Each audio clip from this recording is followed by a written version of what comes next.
നായന്മാരും പൈങ്കുളത്തെ നായന്മാരും കൂടി ബലിയിടാൻ വേണ്ടി പോയ സമയത്ത് അവരുടെ കാൽക്കുട, പണ്ടത്തെ കാൽക്കുട എന്ന് പറഞ്ഞാൽ ഞങ്ങൾ കൊടുക്കുന്ന കാൽക്കുടയാണ്, ഓലക്കുട, അവിടെ ഭാരതപ്പുഴ തറച്ചു വെച്ചിരുന്നു. അങ്ങനെ കടൽ തീരത്ത് തറച്ചു വെച്ചിട്ട് കുളി കഴിഞ്ഞിട്ട് കുട എടുക്കാൻ നോക്കിയത് കുട കിട്ടുന്നില്ല. അങ്ങനെ അവസാനം കുട എടുത്ത് അവർ തിരിച്ചു പോന്നു. അങ്ങനെയാണ് കടപ്പുറത്തുനിന്ന് കുടപ്പുറത്ത് വന്നതുകൊണ്ടാണ് ഈ ഭഗവതി കടപ്പുറമ്പത്ത് കാവൽ എന്ന പേരിൽ അറിയപ്പെടുന്നത്.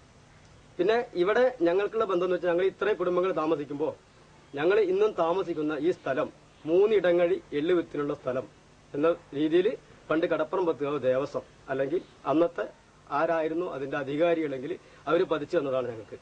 ഇന്നും ഞങ്ങൾ അതിന് നികുതി കൊടുക്കുന്നത് പൂരം കഴിഞ്ഞതിന് കുംഭമാസത്തിലെ 2ാമത്തെ ചൊവ്വാഴ്ച പൂരം കഴിഞ്ഞതിന് പിറ്റേ ദിവസമാണ് ഞങ്ങൾ അതിനുള്ള 1 രൂപ, അന്ന് 1 പണോ 1.25 പണോ അങ്ങനെ ഉണ്ടായിരുന്ന കണക്ക്. അത് ഇന്ന് വേല ആറാടി പോരുന്ന സമയത്ത് ഞങ്ങളത് അവിടെ അർപ്പിച്ച് ഇന്നത്തെ വ്യവസ്ഥയിൽ ഞങ്ങൾ അതിന് റെസീറ്റൊക്കെ വാങ്ങിക്കുന്നുണ്ട് എന്ന് മാത്രം.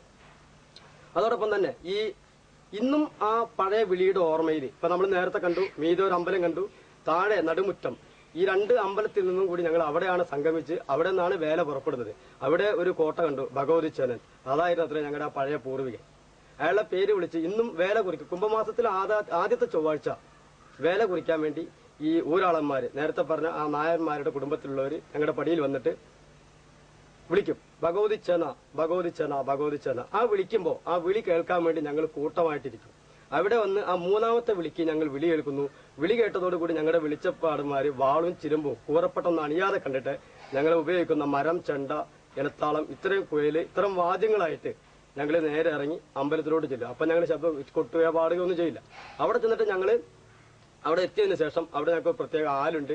ആലിനെ ഞങ്ങൾ വലയം ചെയ്തുകൊണ്ട് ഞങ്ങൾ ക്ഷേത്ര നടയിലെത്തിയിട്ട് 4 നായന്മാർ, ആ നായന്മാരെ വിളിച്ചു ചോദിക്കും, 4 നായന്മാർ എത്തിയിട്ടുണ്ടോ? ഉണ്ട്.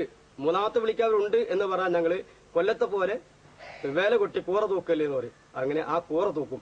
അവിടെ നിന്നാണ് ഉത്സവത്തിന്റെ തുടക്കം.